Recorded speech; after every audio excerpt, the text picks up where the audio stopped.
नमस्कार, आपका स्वागत है भारत सरकार की मूक्स पहल के अंतर्गत पाठ्यक्रम निर्माण प्रबंधन के सिद्धांत प्रिंसिपल्स ऑफ कंस्ट्रक्शन मैनेजमेंट। मैं चिराग कोठारी आईआईटी कानपुर से आपका स्वागत करता हूं। आज के लेक्चर में हम चर्चा करेंगे दावे और जो विवाद होते हैं उनके समाधान के बारे में, क्लेम्स एंड डिस्प्यूट रिजोल्यूशन पर। इस मॉड्यूल में हमने अभी तक देखा एक अनुबंध क्या होता है, व्हाट इज़ अ कॉन्ट्रैक्ट। फिर हमने चर्चा की थी एक अच्छे अनुबंध में क्या होता है, essentials of a good contract.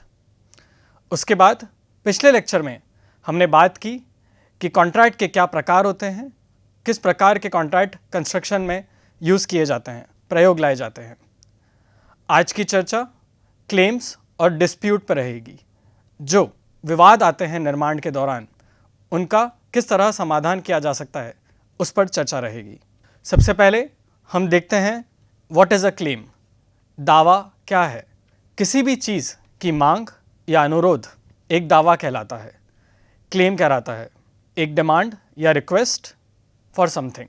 उदाहरण के तौर पर समय का विस्तार या टाइम एक्सटेंशन की डिमांड की जा सकती है, या फिर अगर कोई एक्स्ट्रा कार्य किया जाता है तो अतिरिक्त भुगतान की डिमांड की जा सकती है। इस प्रकार अगर कॉन्ट्रैक्टर या फिर क्लाइंट, मालिक या ठेकेदार जो काम कर रहे हैं वह किसी भी प्रकार की रिक्वेस्ट या डिमांड रखते हैं, मांग रखते हैं, तो उसे क्लेम कहा जाता है। इसके बाद हम चर्चा करेंगे कि काउंटर क्लेम क्या होता है या प्रतिदावा क्या होता है। प्रतिदावा या काउंटर क्लेम अधिकतर किसी भी क्लेम के बाद आता है। यह एक तरह का जवाबी दावा होता है, क्रॉस क्लेम होता है। आमतौर पर यह दावे के बचाव के रूप में किया जाता है, डिफेंस टू क्लेम। यहाँ पर दावेदार के विरुद्ध एक सब्सटैंशियल क्लेम होता है जो हो सकता है कि वह किसी भी स्वतंत्र कार्य या इंडिपेंडेंट एक्शन पर आधारित हो। कहने का मतलब यह है कि जब कोई भी एक पार्टी क्लेम करती है तो दूसरी पार्टी अपने बचाव में या तो काउंटर क्लेम करती हैं जहां पर वो बताती हैं कि नहीं, उनकी गलती नहीं है, या फिर हो सकता है कि जो दूसरी पार्टी है वह कोई स्वतंत्र कार्य जो इंडिपेंडेंट एक्शन है, किसी नए कार्यों के बारे में भी अपना नया दावा रख सकती है। उसे सब्सटैंटिव क्लेम कहते हैं। आगे बढ़ते हैं। अब हम देखते हैं कि कब एक दावा या प्रतिदावा डिस्प्यूट बनता है या विवाद बनता है। तो उम्मीद करता हूँ आप अभी तक समझ चुके होंगे कि कोई भी ऐसा क्लेम या अधिकार जिसका एक पक्ष दावा रख करे और दूसरा पक्ष उसका खंडन करे, उसे हम विवाद कहते हैं।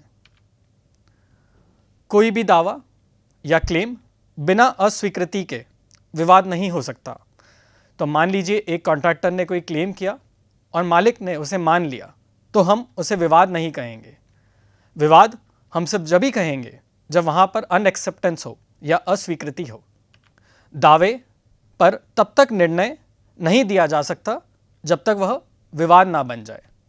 यह एक और रिक्वायरमेंट है।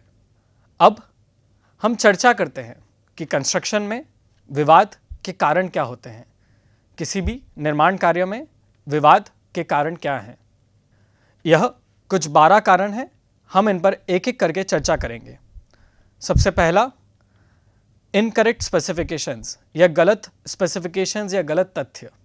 मान लीजिए जब अनुबंध बनाया जा रहा है उस समय कुछ गलत स्पेसिफिकेशंस दिए गए हों या जो तथ्य बताए गए हों वो गलत हों, तो यह मामूली बात है कि जब निर्माण कार्य होता है तो यह गलत स्पेसिफिकेशंस विवाद का कारण बनते हैं।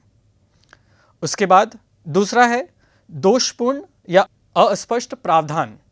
जब जो भी प्रोविजंस हमारे कॉन्ट्रैक्ट में दिए गए हैं वह स्पष्ट ना हो या उनमें कोई त्रुटियां हों, तो वह भी एक विवाद का कारण बनते हैं। तीसरा विवाद जो हमारे भारत में प्रोजेक्ट्स पर बहुत कॉमन है वह है कार्यस्थल को हैंडओवर करने में देरी। मान लीजिए जिस ठेकेदार को काम करना है उसे मालिक उस ज़मीन को देने वाला है जहाँ पर कार्य होगा। कई बार वहाँ पर उसमें देरी हो जाती है जिस कारण से विवाद होता है। कई बार ऐसा होता है कि कोई दूसरा ठेकेदार उस जगह पर काम कर रहा है, उसका काम पूर्ण होने के बाद ही नया ठेकेदार वहाँ काम कर सकता है, तो उस कारण भी हैंडओवर करने में देरी हो जाती है। चौथा है अधिक भुगतान। कभी किसी कारण अधिक पेमेंट या ओवर पेमेंट हो जाए तो वह भी एक विवाद का कारण बनता है। पांचवा, ठेकेदार की गलती। अगर कार्य करने में ठेकेदार से कोई गलती हो जाती है और वह उसे स्वीकारता नहीं है या वह उसे ठीक नहीं करता है तो यह भी एक विवाद का कारण बनता है। इसके बाद आता है जो भी अनुबंध बनाए गए हैं उसका दोषपूर्ण प्रशासन, फॉल्टी एडमिनिस्ट्रेशन। हो सकता है कि कॉन्ट्रैक्ट में जो लिखा गया हो उसका पूर्णतः पालन नहीं किया गया और उसका पालन नहीं करने से यह एक विवाद का कारण बना। इसके बाद एक और विवाद का कारण है suspension of work. Suspension of work मतलब कार्य को रोक दिया जाए। कई बार ओनर या जो क्लाइंट हैं वह कार्य को कुछ अपने निजी कारणों से रोक देते हैं, या फिर कई बार गलत काम होने पर काम रुक जाता है। कई बार ऐसा भी हो सकता है कि कॉन्ट्रैक्टर भी काम रोक दें, वह किसी भी कारण से हो सकता है। इस प्रकार कभी भी अगर कार्य रुकता है तो यह एक विवाद का कारण बनता है। इसके बाद अगला मुख्य कारण है चेंज ऑफ सेटिंग्स। जो कार्य परिस्थिति है उसमें बदलाव हो जाए। ऐसा माना जाता है कि जब दोनों पार्टीज़ अनुबंध में आती हैं या कॉन्ट्रैक्ट में आती हैं तो वह मान के चलती हैं कि जिस भी कार्य का निर्माण करना है, जहाँ जो भी प्रोजेक्ट रहेगा वह वहाँ की सेटिंग्स कैसी रहेंगी इसकी उन्हें जानकारी रहती है। मान लीजिए उसमें कोई बदलाव आता है, निर्माण के दौरान उसमें कोई चेंज आता है तो वह भी एक विवाद का कारण बनता है। अगला जिसके बारे में मैंने अभी चर्चा की कि अन्य ठेकेदारों के कारण कार्य में अगर कोई बाधा आती है, मान लीजिए कोई हिंड्रेंस आती है, तो वह भी एक विवाद का कारण बनता है। डिले इन पेमेंट्स, भुगतान में देरी भी एक विवाद का कारण है। खराब गुणवत्ता का कार्य, पुअर क्वालिटी वर्क। हमने पिछले मॉड्यूल जहां हमने गुणवत्ता पे बात की थी, यह चर्चा की थी कि जब खराब कार्य किया जाता है तो उसके कारण लागत कितनी बढ़ जाती है और अधिकतर यह अधिक लागत एक विवाद का कारण बनती है। और आखिरी में आता है ठेकेदार या मालिक का अनुचित रवैया। हमारा ठेकेदार या जो मालिक हैं उनका अनरीजनेबल एटीट्यूड। ऐसा कोई कार्य उनके द्वारा किया जाए जो आमतौर पर नहीं किया जाना चाहिए। यह कुछ विवाद के कारण हैं। कई बार इन कारणों से विवाद होता है और कार्य स्थगित हो जाता है या फिर कॉस्ट बहुत ज़्यादा बढ़ जाती है। अब हम देखेंगे कि किसी भी विवाद को अवॉइड करना या टालना क्यों महत्वपूर्ण है और वह कैसे किया जा सकता है। इसके बाद हम चर्चा करेंगे कि अगर विवाद हो जाता है तो उसका निवारण कैसे किया जा सकता है। आइए हम सब यह मानते हैं कि किसी भी विवाद से बचना, उसे अवॉइड करना ही उससे निपटने का सबसे अच्छा तरीका है। विवाद से बचने के लिए कुछ उपाय या टिप्स पे हम चर्चा करते हैं। सबसे पहला है कि जो भी हमारा अनुबंध है उसमें जो जोखिम है, जो भी रिस्क हैं, उसका उचित एलोकेशन किया जाए। एलोकेशन से मतलब है कि जो भी हमारे जोखिम हैं हम देखें कि कॉन्ट्रैक्टर या क्लाइंट कौन उस जोखिम को अच्छे से संभाल सकते हैं, उस जोखिम की जिम्मेदारी उन्हीं को दी जाए। मान लीजिए एक जोखिम है लैंड एक्विजिशन, भूमि अधिग्रहण का जोखिम है। अब अगर हमें पता है कि जो मालिक या ओनर हैं वही ज़मीन खाली करवा सकते हैं या ज़मीन प्रदान कर सकते हैं, तो यह ज़रूरी है कि भूमि अधिग्रहण या रिस्क या लैंड एलोकेशन का जो रिस्क है उसका जोखिम ओनर उठाए, ना कि वह जोखिम कॉन्ट्रैक्टर पे आए।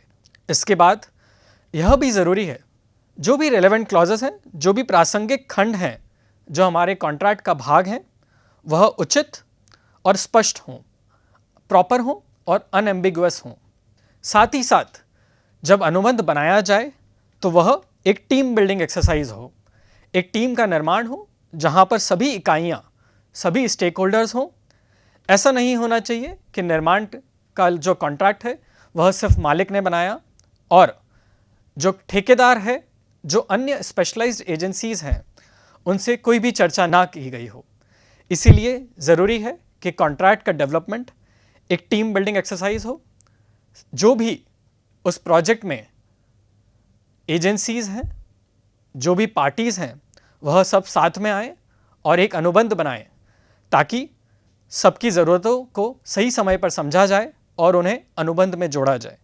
कई बार यह ज़रूरी होता है कि एक निष्पक्ष पक्ष हो, एक न्यूट्रल थर्ड पार्टी हो। हम यह मानते हैं कि निर्माण कार्यों में विवाद होना एक आम बात है, इसीलिए हम कॉन्ट्रैक्ट की शुरुआत में ही एक न्यूट्रल थर्ड पार्टी रखते हैं। कई बार यह एक इंडिपेंडेंट इंजीनियर हो सकता है, जिसे हम यह दायित्व देते हैं कि अगर किसी भी प्रकार का विवाद होता है तो वह न्यूट्रल थर्ड पार्टी हमें मदद करेगी कि हम उस विवाद से बच सकें। तो हमने अब देखा कि किसी भी विवाद को किस प्रकार टाला जा सकता है।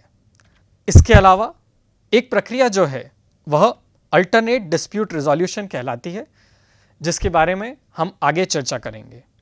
तो आइए, अब मान लीजिए कि आपने हर बात का ध्यान रखा, लेकिन फिर भी अनफॉर्चुनेटली कोई ना कोई विवाद हुए। अब उस विवाद का समाधान किस प्रकार हो सकता है, हम उस पर चर्चा करेंगे। यह एक बहुत महत्वपूर्ण स्टेप है, क्योंकि कई बार विवाद के समाधान में इतना ज़्यादा टाइम लग जाता है कि पूरा जो प्रोजेक्ट है वह बहुत ज़्यादा लेट हो जाता है, या फिर विवाद के समाधान में इतना ज़्यादा खर्च हो जाता है कि हमारे प्रोजेक्ट की टोटल कॉस्ट, जो कुल कॉस्ट है, वह बहुत ज़्यादा बढ़ जाती है। आपको विवाद समाधान के लिए कोर्ट प्रोसीडिंग्स या कानूनी कार्रवाई के बारे में शायद थोड़ी जानकारी होगी। उसके पहले कुछ और अल्टरनेट डिस्प्यूट रिजोल्यूशन के तरीके हैं जिस पे हम चर्चा करेंगे, जो निर्माण कार्यों में बहुत हेल्पफुल रहते हैं। सबसे पहला आता है नेगोशिएशन। नेगोशिएशन को आम भाषा में अगर कहें तो मोल भाव। यहाँ पर कोई भी थर्ड पार्टी की भागीदारी नहीं रहती है। यह एक इनफॉर्मल प्रोसेस, अनौपचारिक प्रक्रिया रहती है, जहाँ पर जो भी दो पार्टीज़ जिनके बीच में विवाद हुआ है वह बैठती हैं और नेगोशिएट करती हैं। वह बात करती हैं कि इस विवाद का समझौता किस प्रकार किया जा सकता है। कोई भी थर्ड पार्टी यहाँ पर नहीं रहती है, तो यहाँ पर यह प्रोसेस कम महंगी रहती है और जल्दी की जा सकती है, क्योंकि दोनों पार्टीज़ बैठेंगी और बात करेंगी, और वह चाहें तो जो भी समझौता बनकर आता है उसे एक कॉन्ट्रैक्चुअल एग्रीमेंट के रूप में कानूनी भी बना सकती हैं, उसे वह एक लीगल डॉक्यूमेंट बना सकती हैं। तो यह हुआ नेगोशिएशन। यह सबसे अच्छा तरीका होता है, लेकिन कई बार दो पार्टीज़ जो एक दूसरे के साथ विवाद में होती हैं, उन्हें एक साथ बैठकर नेगोशिएट कराना मुश्किल हो जाता है। कई बार वह साथ में नहीं बैठ पाती हैं।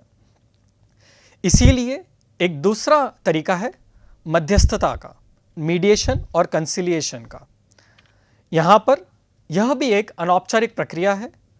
यह भी स्वैच्छिक होती है, वॉलंटरी होती है, जहाँ पर जो भी दो पार्टीज़ विवाद में हैं वह उनकी इच्छा है कि वो मीडिएशन करें या ना करें। यह पूर्णतः स्वैच्छिक होती है। यहाँ पर एक न्यूट्रल थर्ड पार्टी रहती है, एक निष्पक्ष थर्ड पार्टी रहती है। हमने देखा नेगोशिएशन में कोई भी थर्ड पार्टी नहीं रहती है, लेकिन यहाँ पर मीडिएशन में एक थर्ड पार्टी रहती है, जिसका कार्य होता है कि वह दोनों पार्टीज़ के बीच में सुलह करे और कोशिश करे कि एक म्यूचुअली एग्रीएबल समाधान आ जाए जो दोनों पार्टीज़ को मान्य हो। लेकिन इसमें एक बात की जानकारी बहुत ज़रूरी है कि जो भी पार्टी मध्यस्थता कर रही है वह जो भी समाधान बताती है उसे वह थोप नहीं सकती है। जो भी समाधान निकल कर आता है वह लीगली बाइंडिंग नहीं होता है। यह सिर्फ दोनों पार्टीज़ की स्वैच्छिक या वॉलंटरी इच्छा रहती है कि वह उस समाधान को माने या ना माने। मीडिएशन और कंसिलिएशन में एक थर्ड पार्टी के होने से सुलह का रास्ता निकाला जा सकता है। इसके बाद आता है आर्बिट्रेशन। मीडिएशन और कंसिलिएशन की तरह आर्बिट्रेशन में भी एक न्यूट्रल थर्ड पार्टी रहती है, लेकिन यह प्रोसेस अनौपचारिक नहीं, फॉर्मल रहती है। यह एक औपचारिक प्रोसेस होती है जिसमें कानूनी प्रक्रिया का पालन किया जाता है। इसे क्वाजी जुडिशियल, अर्ध न्यायिक प्रक्रिया भी कहा जा सकता है। यहाँ पर जो पार्टीज होती हैं वह पहले ही डिसाइड कर लेती है कि एक आर्बिट्रेशन बोर्ड या एक आर्बिट्रेटर्स का समूह आएगा, वह मिलेगा और डिस्प्यूट रेजोल्यूशन में मदद करेगा। अधिकतर जो मीडिएटर्स होते हैं या आर्बिट्रेटर्स जो होते हैं वह न्यायाधीश के रूप में कार्य करते हैं। यह आमतौर पर 3 लोगों का एक ग्रुप होता है, जिसमें पहला आदमी क्लाइंट या मालिक की तरफ से होता है, दूसरा आदमी ठेकेदार या कॉन्ट्रैक्टर की तरफ से, तो एक एक आदमी दोनों पार्टीज़ की तरफ से होते हैं, और एक आदमी, तीसरा आदमी, एक थर्ड आदमी न्यूट्रल होता है जो दोनों पार्टीज़ की तरफ से नहीं होता है। यह 3 लोगों का एक समूह पहले ही निर्धारित किया जाता है कि अगर पूरे प्रोजेक्ट में किसी भी प्रकार का विवाद होगा तो आर्बिट्रेशन कौन करेगा। आर्बिट्रेशन का जो अवार्ड होता है या आर्बिट्रेशन में जो आर्बिट्रेटर्स अवार्ड देते हैं उसे कानूनी स्वीकृति होती है, लीगल सैंक्शन होता है, और यह प्रोसीजर या यह तरीका किसी भी तकनीकी विवाद जहाँ पर टेक्निकल स्पेसिफिकेशंस या टेक्निकल ड्राइंग्स में विवाद है या कोई टेक्निकल जानकारी से रिलेटेड विवाद है, उस प्रकार की प्रक्रिया में यह बहुत ही ज़्यादा यूज़फुल रहता है आर्बिट्रेशन। हम मीडिएशन और आर्बिट्रेशन दोनों के बारे में आगे और चर्चा करेंगे। अभी मैं सिर्फ एक हाई लेवल पिक्चर दे रहा हूँ। आखिरी आता है लीगल प्रोसीडिंग्स। लीगल प्रोसीडिंग्स कानूनी कार्रवाई कहलाती हैं। इसमें अधिकतर बहुत ज़्यादा समय लग जाता है, यह बहुत ज़्यादा महंगी होती हैं, और इसमें जो पब्लिक इमेज है, जो सार्वजनिक छवि है, उस पर भी असर पड़ता है। इसीलिए विवाद के दौरान जो भी पार्टीज़ हैं वह कोशिश करती हैं कि उन्हें कानूनी कार्रवाई या लीगल प्रोसीडिंग्स तक ना जाना पड़े और वह आर्बिट्रेशन, मीडिएशन या नेगोशिएशन का प्रयोग करके अपना विवाद सुलझा सकें। आइए हम इस चर्चा को आगे बढ़ाते हैं और देखते हैं मीडिएशन और कंसिलिएशन में क्या होता है। हमने बात की कि यह एक इनफॉर्मल प्रोसेस या अनौपचारिक प्रोसेस है जहां पक्षों के विवाद को निपटाने के लिए प्रयास किया जाता है। एक थर्ड पार्टी सहायक बनती है जो इसमें मदद करती है। जो भी मध्यस्थ पार्टी है वह किसी भी प्रकार का निर्णय नहीं दे सकती है, वह कोई भी जजमेंट नहीं दे सकती है, वो सिर्फ सुलह करा सकती है, वो सिर्फ बता सकती है, लेकिन वह कोई भी निर्णय नहीं दे सकती है। और जो भी पक्ष हैं, यह एम रहता है या टारगेट रहता है कि एक म्यूचुअली एक्सेप्टेबल सॉल्यूशन, पारस्परिक रूप से एक स्वीकार्य समाधान की ओर बढ़ने की कोशिश रहती है। जो भी मध्यस्थ पक्ष हैं वह कोशिश करता है कि जो पार्टीज़ हैं उनके बीच में एक म्यूचुअली एक्सेप्टेबल सॉल्यूशन निकल सके, और जो हमारे मीडिएटर्स हैं उनके पास किसी भी तरह का पावर नहीं होता है कि वो परिणाम को थोप पाएँ। तो मान लीजिए मीडिएशन होता है और मीडिएटर्स कुछ सुलह करा देते हैं और बताते हैं कि अब ठेकेदार को या मालिक को या जो भी दो पार्टीज़ हैं उन्हें क्या क्या करना होगा, वह सिर्फ यह बता सकते हैं।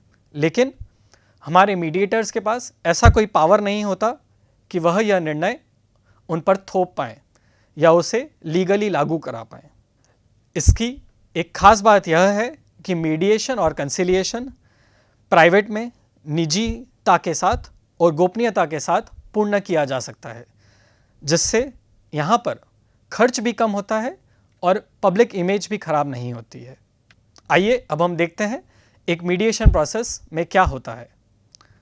सबसे पहले हम देखते हैं प्री मीडिएशन क्या होता है।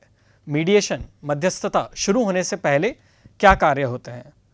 सबसे पहले एक सहमति बनती है कि हाँ, विवाद हुआ है और इस विवाद को सुलझाने के लिए हम मध्यस्थता की मदद लेंगे।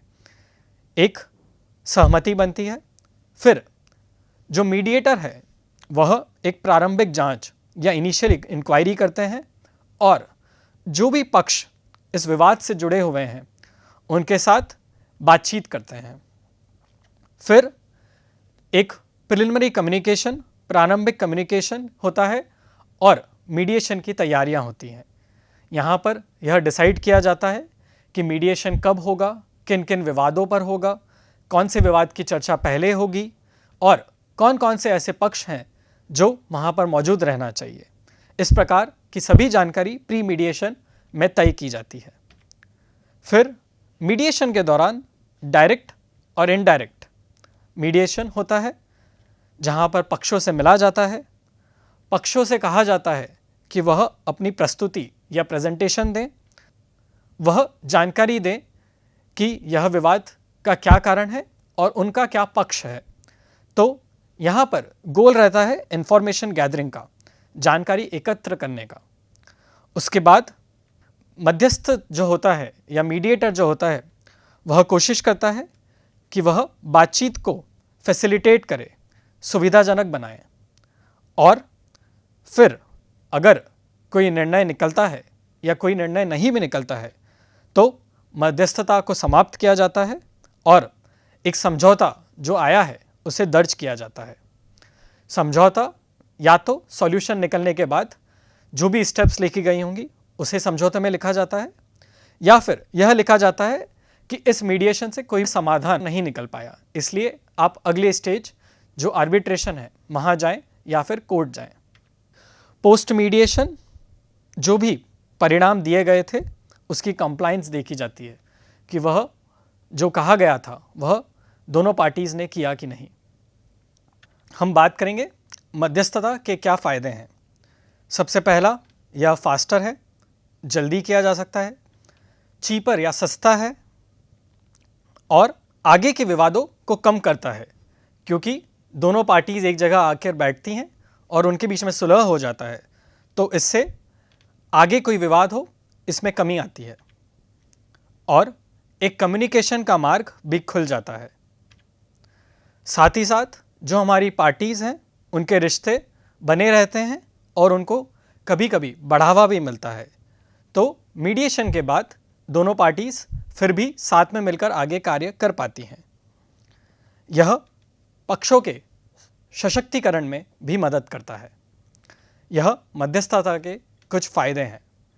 हमने चर्चा की थी कि मध्यस्थता से जो सॉल्यूशन निकलता है वह लीगली बाइंडिंग नहीं होता है, उसे थोपा नहीं जा सकता है। यह कई बार खुद में एक विवाद का कारण बन जाता है, क्योंकि हो सकता है मध्यस्थता होने के बाद दोनों पार्टीज़ में उस समय तो सुलह हो गई, लेकिन वह आगे जाके जो उन्हें कहा गया है उस बात का पालन ना करें।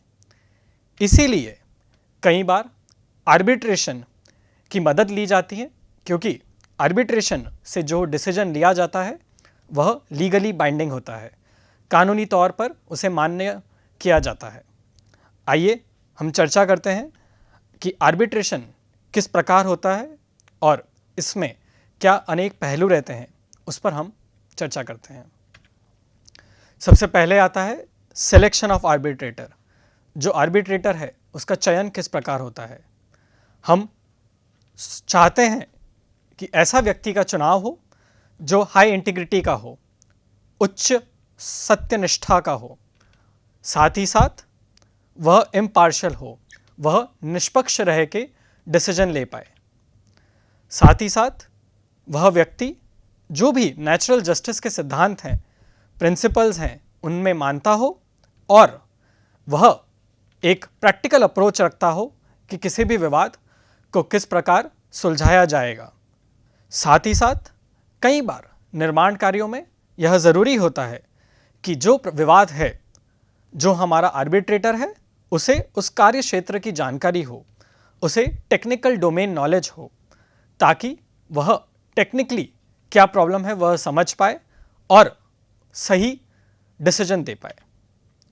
साथ ही साथ टेक्निकल नॉलेज के साथ ज़रूरी है कि आर्बिट्रेटर को कानूनी प्रक्रिया, जो लीगल प्रोसीजर्स हैं, उसकी भी समझ हो, उसे यह भी पता हो कि जो एविडेंस पक्षों द्वारा दिए गए हैं उन्हें किस प्रकार देखना है और किस प्रकार उन एविडेंस को देखने और समझने के बाद निर्णय देना है। अब हम चर्चा करेंगे कि एक आर्बिट्रेटर की ड्यूटीज़ क्या होती हैं, उसके कर्तव्य क्या होते हैं। सबसे पहला, जब उसका चुनाव होता है या एक मध्यस्थ की नियुक्ति हो जाती है तो उसे यह देखना होता है कि क्या वह इस विवाद को सुलझाने के लिए योग्य है या नहीं है, वह क्वालिफाइड है या अनक्वालिफाइड है। साथ ही साथ उसे विवाद जो हुआ है उसके तथ्य को समझने के लिए कोशिश करना होती है।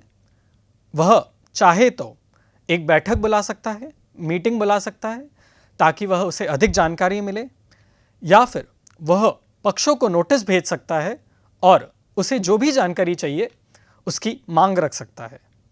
मीटिंग्स और नोटिस की मदद से हर मुद्दे के तय तक जाना एक आर्बिट्रेटर का कार्य होता है। साथ ही साथ अगर आर्बिट्रेटर को इस केस के बारे में कोई भी पूर्व जानकारी है तो यह उसका दायित्व बनता है कि वह पक्षों को इस बारे में पहले ही बता दे। यह एक आवश्यक खुलासा होता है।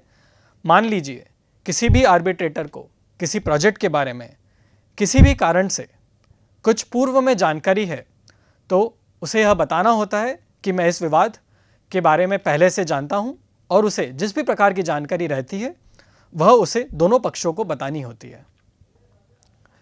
फिर एक आर्बिट्रेटर का यह दायित्व होता है कि वह दूसरे पक्ष की अनुपस्थिति में कोई भी एविडेंस प्राप्त न करे। आर्बिट्रेटर यह नहीं कर सकता है कि वह किसी एक पार्टी से एविडेंस ले जब दूसरी पार्टी वहाँ पर ना हो। तो दोनों पार्टीज़ का होना ज़रूरी है जब भी कोई नया एविडेंस आता है। साथ ही साथ किसी भी पक्ष की अनुपस्थिति में गवाह से पूछताछ करना भी मना है, किसी भी विटनेस को एग्जामिन करना भी मना है। और इसके अलावा एक आर्बिट्रेटर का दायित्व होता है कि वह निजी तौर पर पूर्णतः जांच करे, वह अपना कार्य किसी और को ना सौंपे, पूरा कार्य वह खुद करे और उसकी जिम्मेदारी ले। साथ ही साथ उसे संदर्भ के दायरे से बाहर नहीं जाना चाहिए। एक स्कोप ऑफ रेफरेंस होता है, उसे एक्सीड नहीं करना होता है। एक आर्बिट्रेटर को जो विवाद सुलझाने के लिए दिए गए हैं वह सिर्फ उन्हीं विवादों को सुलझाए और उसके बाहर या उसके दायरे से बाहर ना जाए। और जो कर रहे हैं आर्बिट्रेटर्स, उन्हें एक टाइम स्केड्यूल का पालन करना चाहिए ताकि समय पर उस विवाद का निवारण किया जा सके। यह हुई कुछ ड्यूटीज़ या कर्तव्य जो एक आर्बिट्रेटर को पालन करना चाहिए। अब हम बात करते हैं जो भी हमारा आर्बिट्रेटर एक अवार्ड बनाता है वह किस प्रकार बनता है और उसके बाद क्या कार्रवाई होती है। सबसे पहले यह ज़रूरी है कि आर्बिट्रेटर ने जो भी अवार्ड दिया है, जो फाइनल जजमेंट दिया है, उसमें वह एक समय सीमा रखे। वह बताए कि जो भी निवारण के लिए स्टेप्स बताए गए हैं वह कितने कितने समय में पूरे हो जाने चाहिए। इससे इस बात में मदद होती है कि जो पार्टीज़ जिन्हें उन स्टेप्स का इम्प्लीमेंटेशन करना है उन्हें पता होता है कि उन्हें यह कितने दिन में करना है। मान लीजिए कहा जाए कि ओनर को पेमेंट करना है तो अवार्ड में यह लिखा होना चाहिए कि पेमेंट अगले 90 दिनों में करना है या अगले 2 महीने में करना है। इस प्रकार की जानकारी लिखी होनी चाहिए। साथ ही साथ एक वैध अवार्ड या वैलिड अवार्ड के कुछ आवश्यक तत्व हैं जो कुछ इस प्रकार हैं। जो भी अवार्ड दिया गया है वह मध्यस्थता समझौते, जो आर्बिट्रेशन का एग्रीमेंट हुआ है, उसी की दिशा में होना चाहिए। जब 2 पार्टीज़ ने एक अनुबंध साइन किया था, उन्होंने कहा होगा कि अगर कोई विवाद होता है तो आर्बिट्रेटर किस प्रकार निवारण करेंगे और वह किस किस बात का ध्यान रखेंगे और ऐसे क्या पहलू हैं जो उनके दायित्व में आएंगे और ऐसे क्या पहलू हैं जो आर्बिट्रेटर के दायित्व में नहीं आएंगे। सबसे पहले ज़रूरी है कि जो मध्यस्थता का समझौता आ रहा है वह आर्बिट्रेशन एग्रीमेंट की दिशा में हो, वह लिखित हो, रिटन हो और साइंड भी हो। साथ ही साथ सभी मामलों में वह एक निश्चित और निर्देशित होना चाहिए, सर्टन होना चाहिए और डायरेक्टेड होना चाहिए। जो भी अवार्ड लिखा गया है वह कंसिस्टेंट होना चाहिए। ऐसा नहीं होना चाहिए कि अवार्ड के अंदर दो जगह पर ऐसी बातें लिखी गई हों जो एक दूसरे से मेल नहीं खा रही हैं। पूर्णतः कंसिस्टेंट होना चाहिए और जो भी अवार्ड वह दे रहे हैं वह फाइनल होना चाहिए या अंतिम होना चाहिए। उसके बाद यह भी ज़रूरी है कि जो अवार्ड दिया गया है उसका निष्पादन करने के लिए जो भी दिशा निर्देश हैं वह उसमें अच्छे से शामिल होना चाहिए, क्योंकि हम चाहते हैं कि एक बार अवार्ड दे दिया गया है तो उसका पालन हो, तो उसके पालन के लिए जो भी दिशा निर्देश हैं वह बहुत क्लियरली स्पष्ट रूप से लिखे होना चाहिए। अब हम देखते हैं कि पोस्ट आर्बिट्रेशन क्या होता है। आर्बिट्रेशन एक्ट 1996 के अनुसार अवार्ड का नोटिस भेजा जाता है और अगर दोनों पक्षों को लगता है कि उसमें कुछ खामी है या सुधार की ज़रूरत है तो वह इसकी जानकारी आर्बिट्रेटर को दे सकते हैं और आर्बिट्रेटर उसकी समीक्षा कर सकता है और चाहे तो उसमें कुछ संशोधन भी कर सकता है। आमतौर पर यह कार्य करने के लिए 28 दिन का समय रहता है। 28 दिन के अंदर अंदर पार्टीज़ को यह बताना होता है कि वह अवार्ड से अगर खुश नहीं है तो किन कारणों से खुश नहीं है और या उस अवार्ड में क्या सुधार किया जाना चाहिए। और जिस प्रकार मैंने कहा पहले भी कि यह एक अंतिम निर्णय या फाइनल डिसीजन होता है। आर्बिट्रेटर ऐसा नहीं कह सकता है कि आप अभी इतना करिए और आगे कुछ और बातें हैं जो हम आपको बाद में बताएंगे। इस प्रकार नहीं होता है। पूरा अवार्ड का जो डिसीजन है वह अंतिम डिसीजन होता है और आर्बिट्रेटर जो भी मध्यस्थ है उसकी जिम्मेदारी अवार्ड देने के बाद समाप्त हो जाती है। तो हमने देखा कि जो आर्बिट्रेटर है वह उस विवाद पर कभी दूसरा निर्णय नहीं दे सकता है। लेकिन अगर किसी कारण से जो हमारे कॉन्ट्रैक्टर या क्लाइंट या जो भी पार्टियां हैं वह आर्बिट्रेशन के अवार्ड से खुश नहीं हैं तो वो चाहें तो इसे कोर्ट में ले जा सकती हैं, लीगल प्रोसीडिंग्स की ओर ले जा सकती हैं। अब हम देखते हैं मध्यस्थता के लाभ, एडवांटेजेस ऑफ आर्बिट्रेशन।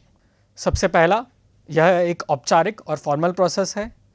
यहाँ पर जो भी निर्णय आते हैं उसे लागू किया जा सकता है, उसे इम्पोज किया जा सकता है। यह सस्ता या लेस कॉस्टली होता है अगर आप इसे कंपेयर करें जुडिशियल प्रोसेस या कोर्ट की प्रोसेस से। यह तकनीकी विवाद, टेक्निकल डिस्प्यूट्स के लिए बहुत ज़्यादा उपयुक्त रहता है। साथ ही साथ मध्यस्थ द्वारा लीगल और टेक्निकल दोनों प्रकार की सलाह प्राप्त की जा सकती है। अगर आप कोर्ट में देखेंगे तो कई बार तकनीकी सलाह के लिए मध्यस्थ द्वारा लीगल और टेक्निकल सलाह दोनों प्राप्त की जा सकती है। यह आर्बिट्रेशन का एक लाभ है।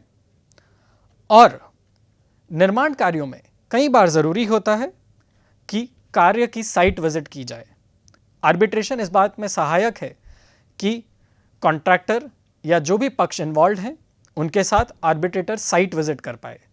लीगल प्रोसीडिंग्स या कोर्ट प्रोसीडिंग्स में कई बार यह करना मुश्किल हो जाता है। आर्बिट्रेटर अगर चाहें तो वह कुछ अंतरिम राहत, इंटरिम रिलीफ भी दे सकते हैं।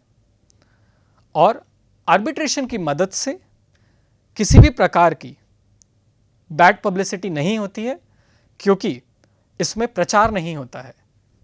आर्बिट्रेशन किस प्रकार होगा यह डॉक्यूमेंट में पहले से लिखा होता है, इसलिए पार्टीज़ अपना एक आर्बिट्रेशन बोर्ड, जहां मैंने कहा 3 लोग होते हैं, ज़्यादा भी हो सकते हैं पर अधिकतर 3 लोग होते हैं, उन्हें बुलाती है और बात करती है और एक निर्णय पर आती हैं और वह निर्णय कानूनी तौर पर लागू होता है। तो इसमें किसी भी प्रकार की बैड पब्लिसिटी नहीं होती है। साथ ही साथ आपसी सुविधा के अनुसार सुनवाई का समय और स्थान तय किया जा सकता है। दोनों पार्टीज पहले ही यह निर्णय कर सकती हैं कि अगर आर्बिट्रेशन होता है तो उसकी सुनवाई कहाँ पर होगी और किस समय पर होगी। यह अगर आप इसे लीगल प्रोसीजर्स या कोर्ट के नज़रिए से देखें तो बहुत फास्ट होता है, क्विक होता है और साथ ही साथ जहां हम चाहें वहां पर यह कार्य किया जा सकता है। यह आर्बिट्रेशन के कुछ एडवांटेजेस हैं और जिस प्रकार मैंने पहले भी चर्चा की, अगर किसी कारण से जो पार्टीज़ हैं उन्हें आर्बिट्रेशन के अवार्ड से सहमति नहीं है तो वह इस अवार्ड के खिलाफ न्यायालय में जा सकती हैं और न्यायालय इस अवार्ड की समीक्षा वापस से कर सकता है। आर्बिट्रेशन के अवार्ड की कोर्ट में अपील की जा सकती है। तो अभी तक हमने देखा कि नेगोशिएशन क्या होता है, मीडिएशन क्या होता है, आर्बिट्रेशन क्या होता है। अगर किसी कारण से आर्बिट्रेशन अवार्ड या आर्बिट्रेशन से सुलह नहीं की जा पाती है तो कानूनी कार्रवाई की जा सकती है। कानूनी कार्रवाई में बहुत ज़्यादा समय लगता है, कानूनी प्रोसीजर्स बहुत ज़्यादा कॉस्टली भी होते हैं और कई बार ऐसा होता है कि प्रोजेक्ट के समाप्त होने के बाद कानूनी कार्रवाई सालों सालों तक चलती रहती है। इसीलिए जो भी हमारी पार्टीज़ होती हैं, कॉन्ट्रैक्ट में जुड़ती हैं, वह कोशिश करती हैं कि किसी भी विवाद का समाधान लीगल प्रोसीडिंग्स या कानूनी कार्रवाई से नहीं, आर्बिट्रेशन, मीडिएशन या नेगोशिएशन की मदद से किया जाए। इसीलिए यह कुछ अल्टरनेट डिस्प्यूट रेजोल्यूशन की टेक्निक्स हैं जो निर्माण कार्यों में बहुत ज़्यादा सहायक होती हैं। आज की चर्चा हम यहीं तक करेंगे। बहुत बहुत धन्यवाद।